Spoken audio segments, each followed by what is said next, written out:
দেশে হামের প্রাদুর্ভাব উদ্বেগজনক হারে বাড়ছে। গত ২৪ ঘণ্টায় আরও ৪ শিশুর মৃত্যু হয়েছে। তাদের মধ্যে বরিশালে ২ জন, ময়মনসিংহে ১ জন ও সিলেটে ১ জনের মৃত্যু হয়।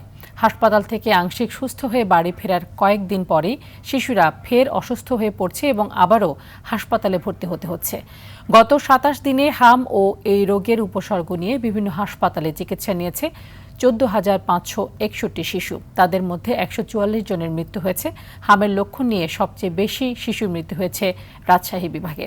এদিকে সারা দেশে প্রাদুর্ভাব ছড়িয়ে পড়ায় রাজধানীর হাসপাতালগুলোতে রোগীদের চাপ বেড়েছে। টিকা নেওয়ার পাশাপাশি হামের লক্ষণ দেখা দিলে দ্রুত চিকিৎসকের পরামর্শ নেওয়ার কথা জানান বিশেষজ্ঞ চিকিৎসকরা।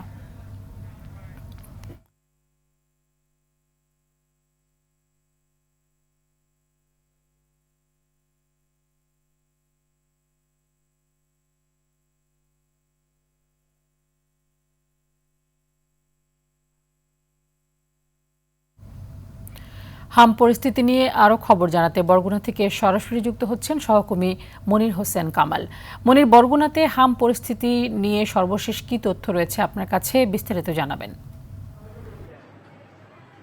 জি তানি, আসলে বরগুনায় হামের রোগী কমছে না। গতকালকের একটু হাসপাতালে ভিড় কম দেখা গেল, আজকের হাসপাতালে কিন্তু তিল ধারণের ঠাঁই নেই, কেননা এখানে বেড সংকট রয়েছে। সবাই ফ্লোরে কিন্তু এখানে রোগীরা চিকিৎসা নিচ্ছেন এবং আমাদের civil surgeon doctor Mohammad Abul Fatta জানিয়েছেন যে গত ২৪ ঘন্টায় আরও ২০ জন হামে আক্রান্ত হয়েছে এবং এ পর্যন্ত বরগুনায় হামে আক্রান্ত হয়ে ৫ জন শিশু মারা গিয়েছেন এবং গতকালকের পর্যন্ত বরগুনায় ১২,৯১০ জন শিশুকে হামের টিকা দেওয়া হয়েছে।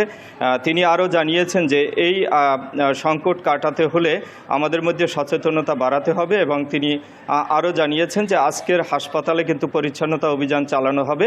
হাসপাতালের তত্ত্বাবধায়ক ডাক্তার রেজাউনুর আলম আমাদেরকে জানিয়েছেন এখানে হামের ওয়ার্ডে যে সমস্ত স্বজনরা আসছেন তারা কেউ স্বাস্থ্যবিধি মানছেন না, অর্থাৎ হামের ওয়ার্ডে কিন্তু ঢুকতে হলে অবশ্যই মাস্ক পরে ঢুকতে হবে, কিন্তু মাস্ক পরেই কেউ এখানে আসছে না। তারা সবাই হামের জীবাণু নিয়ে বাইর হয়ে যাচ্ছেন এবং বাড়ি গিয়ে এই জীবাণু ছড়াচ্ছেন এবং এতে করে তাদের স্বজনরা কিন্তু আবার হামে আক্রান্ত হয়ে এই হাসপাতালেই আসতে হবে। এবং এজন্য তিনি আরও জানিয়েছেন যে আগামীকালকের থেকে জেলা স্বাস্থ্য অধিকার ফোরামের পক্ষ থেকে এখানে স্বেচ্ছাসেবকদের একটি টিম বসবে, যেখানে প্রতিদিন ১০ জন করে স্বেচ্ছাসেবক এখানে দায়িত্ব পালন করবেন এবং হামের ওয়ার্ডের সামনে ২ জন স্বেচ্ছাসেবক থাকবেন। আগামীকালকের থেকে কোনো স্বজন এখানে মাস্ক ছাড়া ঢুকতে পারবে না। তাদেরকে আনসাররা এবং স্বেচ্ছাসেবকরা তাদেরকে কন্ট্রোল করবেন এবং মাস্ক নিয়ে না আসলে তাকে হাসপাতালের এই হাম ওয়ার্ডে ঢুকতে দেওয়া হবে না। সেই সাথে তিনি আরও জানিয়েছেন স্বেচ্ছাসেবক যারা এখানে বসবেন তাদের কাছে কিছু মাস্ক থাকবে, যদি কেউ মাস্ক নিয়ে আসতে না পারে তাহলে তাদেরকে ফিরিয়ে মাস্ক পরিয়ে এই রুমগুলোতে ঢুকতে দেওয়া হবে। তো এই অবস্থায় বরগুনায় যে অবস্থা বিরাজ করছে সেখানে কিন্তু গত ২৪ ঘন্টায় ২০ জনের পাশাপাশি এখন পর্যন্ত ২০৩ জন শিশু হামে আক্রান্ত হয়েছে এবং ৩৮ জন একেবারে নিশ্চিত হামের রোগী শনাক্ত হয়েছে। তো ডাক্তাররা আরও জানিয়েছেন, বিশেষ করে আরএমও ডাক্তার তাসকিয়া সিদ্দিক জানিয়েছেন যে বেশিরভাগ শিশুই সাধারণ ওয়ার্ডে ভর্তি হচ্ছে এবং সেখান থেকে হাম শনাক্ত হওয়ার পরে হামের ওয়ার্ডে চলে আসে। সেই সাথে চলছে ঔষধ সংকট। তাদের দাবি হচ্ছে কিছু ঔষধ যেন সরকারিভাবে সরবরাহ করা হয়, তাহলে রোগীরা সঠিকভাবে চিকিৎসা নিতে পারবে। ধন্যবাদ আপনাকে। হাম পরিস্থিতি নিয়ে জানাতে ময়মনসিংহ থেকে আমাদের সাথে সরাসরি যুক্ত হচ্ছেন সহকর্মী মোজাম্মেল খোকন।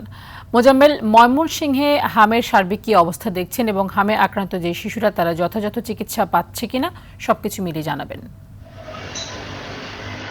ধন্যবাদ তানি। আমি এই মুহূর্তে দাঁড়িয়ে রয়েছি ময়মনসিংহ মেডিকেল কলেজ হাসপাতালের সম্মুখ ভাগে। গত ২৪ ঘন্টায় এই ময়মনসিংহ মেডিকেল কলেজ হাসপাতালে হামের উপসর্গ নিয়ে ২৭ জন রোগী এখানে ভর্তি হয়েছেন এবং গত ২৪ ঘন্টার যে পরিসংখ্যান বলছে যে এই মেডিকেল কলেজ হাসপাতালে এখন ৩৭১ জন হামের রোগী ভর্তি রয়েছে। তো সবচেয়ে যে বিষয়টি মানে ভয়ের বিষয় সেটা হচ্ছে গত ৪৮ ঘন্টায় এই মেডিকেল কলেজ হাসপাতালে ৩ জন হামে রোগীর মৃত্যু হয়েছে। তো আসলে প্রতিদিনই কিন্তু এই ময়মনসিংহ মেডিকেল কলেজ হাসপাতালে হামে রোগীর সংখ্যা বাড়ছে এবং যারা এই রোগীদেরকে নিয়ে আসছেন তাদের স্বজনরাও কিন্তু আতঙ্কের মধ্যে রয়েছেন।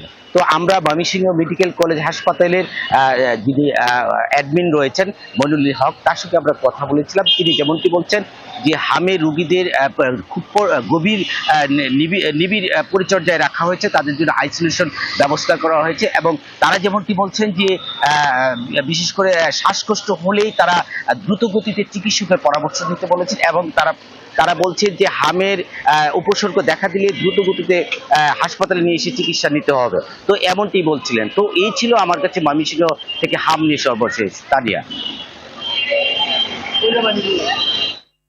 আপনাকে